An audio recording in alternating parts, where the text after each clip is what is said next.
Namaste. So, as we know that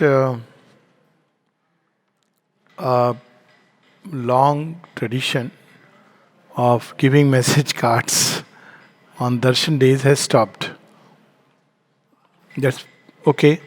So, one of the things I felt inspired was that on particular darshans we pick up a darshan message which the mother had given on for that particular darshan. Each darshan, say for 21st February, we can take up one of the 21st February messages which is relevant to us. Everything is relevant to us. I personally feel anything you take out from the mother and Aurobindo is relevant and relevant for all times. So we'll start with 21st February. But just to give a background, messages started from 21st February 1927. It was the first, what can be called as a darshan, because till 24th November, Aurobindo did not give anything what can be officially called as a darshan. It's a different thing that for us even this is darshan, and Aurobindo has spoken about it. But then darshan in the sense that a special manifestation of forces that started from 21st February 1927, and that's when the first message was given. And this message was basically first chapter of the mother, entire first chapter. Since then, till 1956, darshan messages were irregular. For instance, from 1933 to 47, there are no messages. Mainly because of these, we can understand the Second World War and how much the degree to which they were involved in saving mankind, we can imagine. And then there was very difficult period because supermind was beginning to manifest, but there were so many things happening, things which some people would have sensed, but many things in the invisible worlds of which we have no idea. But from 1956 till 1973, all the darshan had a message. So this itself is a message that from 1956 things were certain, absolutely certain, and therefore messages could go out into the world because each message is a declaration. It's something like now something has been opened to the public. Now when something is open to the public, it means all kinds of forces can act upon it. So Aurobindo and the mother were very hesitant to make prophecies for this very reason, but at the same time, to make a prophecy or to give a message, it also fixes things in the external consciousness. Meaning, thereby, whatever may happen, that is something which is certain, more certain than the rising of tomorrow's sun. So, today, given what all that is happening around, I thought we'll read one of the messages of the mother on her darshan day. There are three small messages which has been given on her birthday on 21st February 1948, soon after India's independence.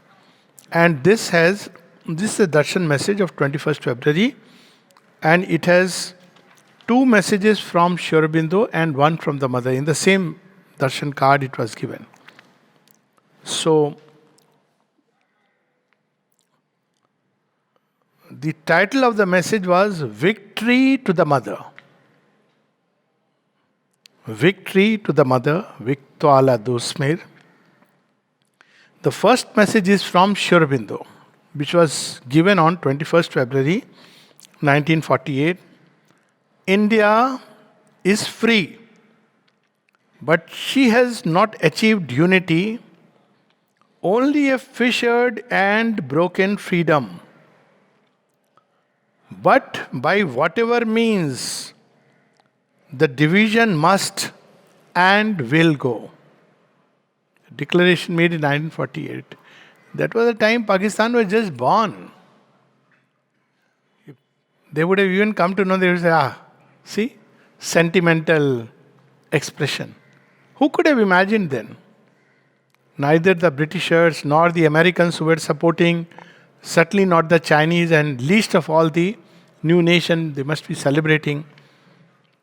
But just to give a background, why this has to happen? This had nothing to do with anything like personal issues.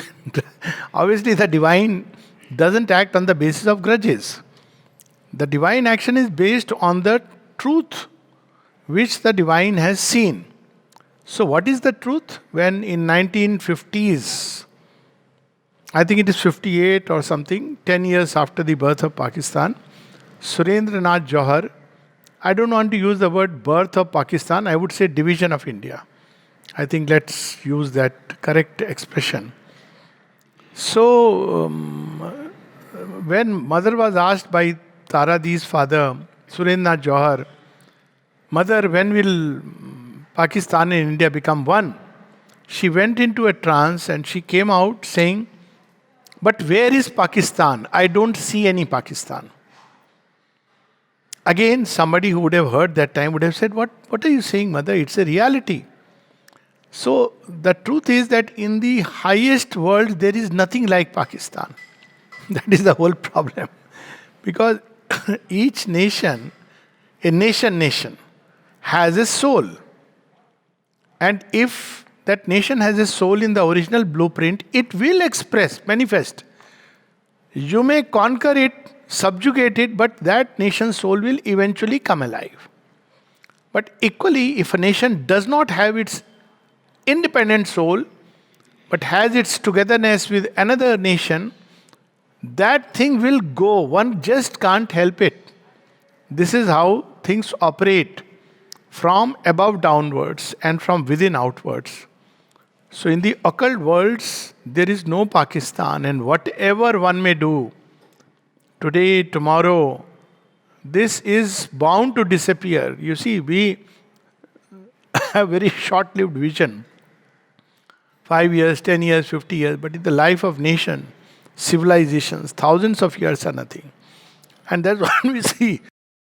So much which was, which happened to what today we call as India.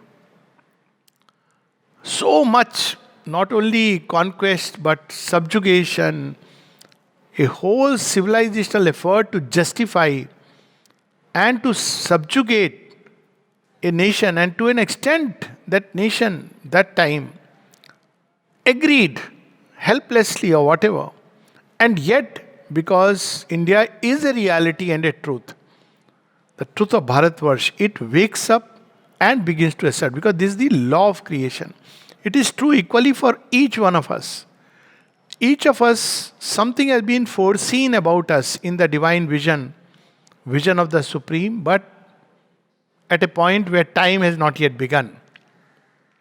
And how much ever we may try to thwart it, all life experiences will eventually lead us towards that.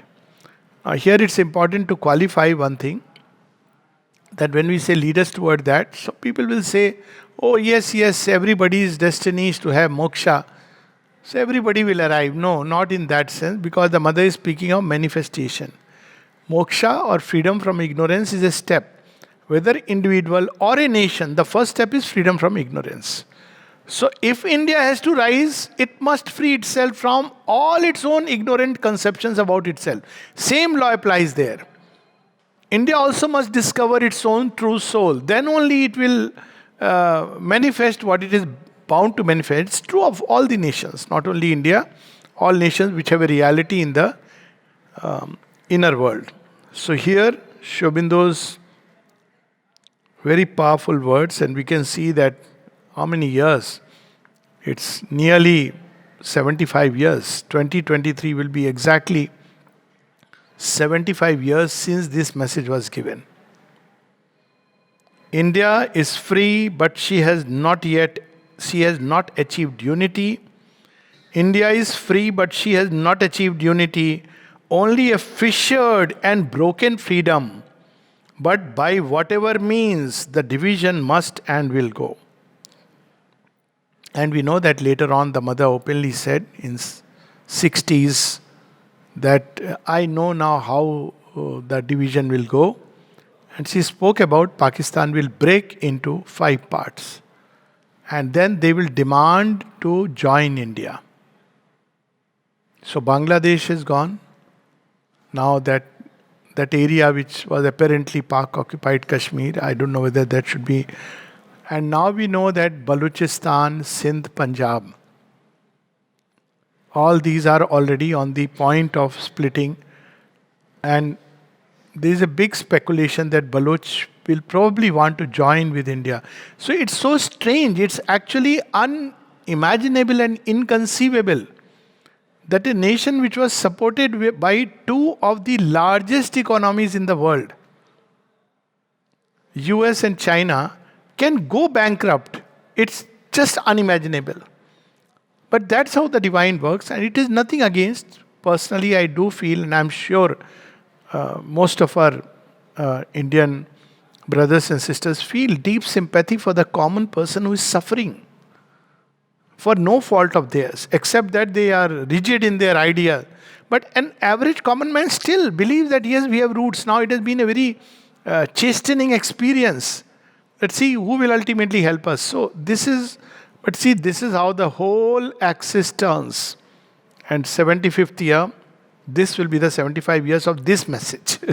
Previous year was India's independence, and we can see that how after 75 years, now even the common person can begin to see the truth that is behind it. How much more it will be delayed is a different matter altogether. The second message is by the mother, and this is again a reminder for today, which way India should go. So we see that there are all kinds of things coming up. Idea of India. But more important is the ideal of India. Idea of India is every group has its own idea of India. But what is the ideal of India? When we live by that ideal, then we are on the straight track towards self-discovery. So this is from the mother. Oh, our mother. Same date, 21st February 1948. Again, the title is Victory to the Mother. Which way it will come?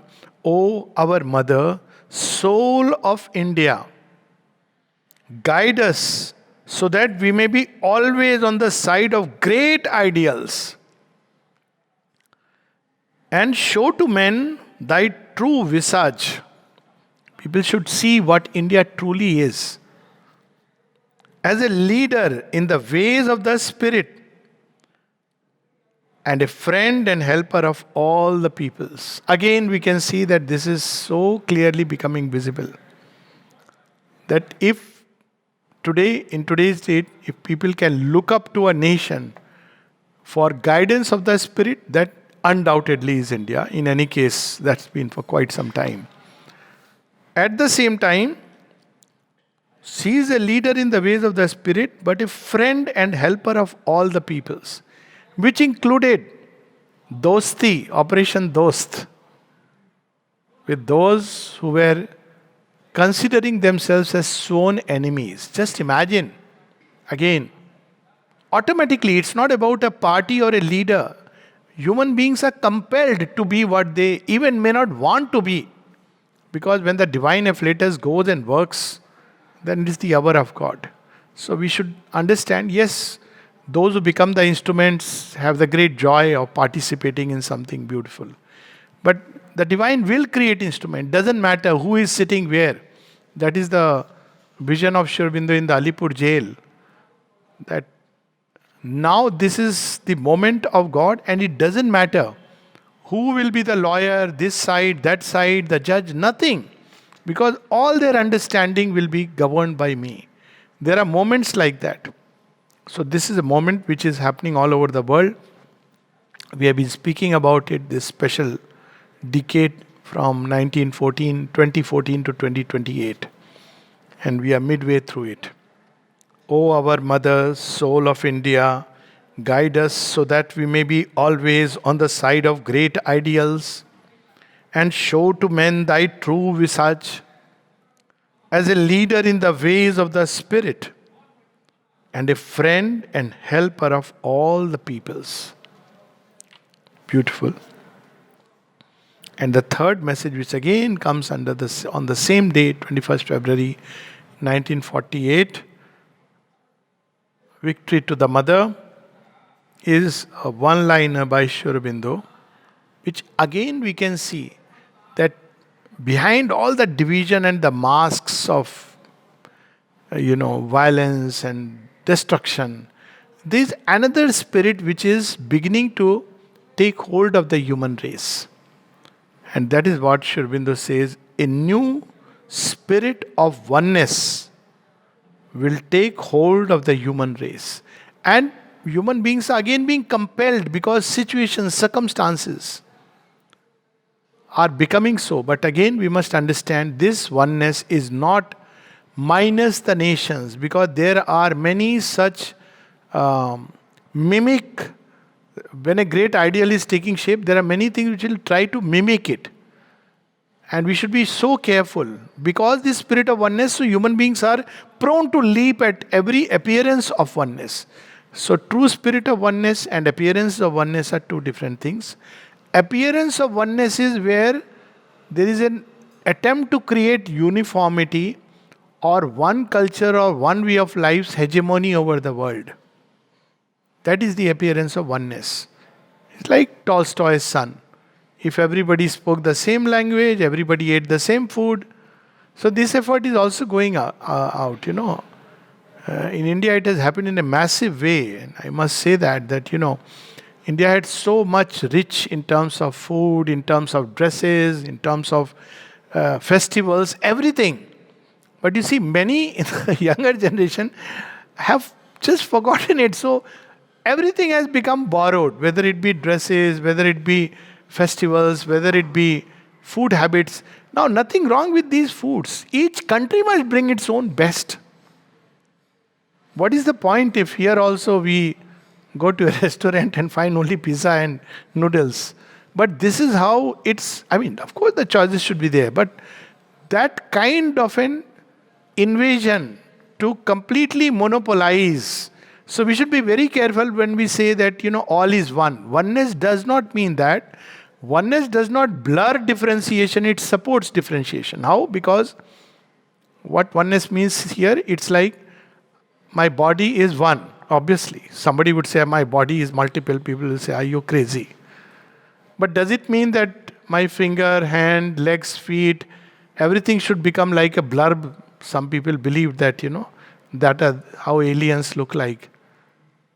It will be foolish. That's not how it will be. The one to whom the body belongs must completely support the differentiation of eyes, of nose, of ears, of fingers, of feet. Not only it is that expression in variety of ways, it makes the manifestation so much more beautiful.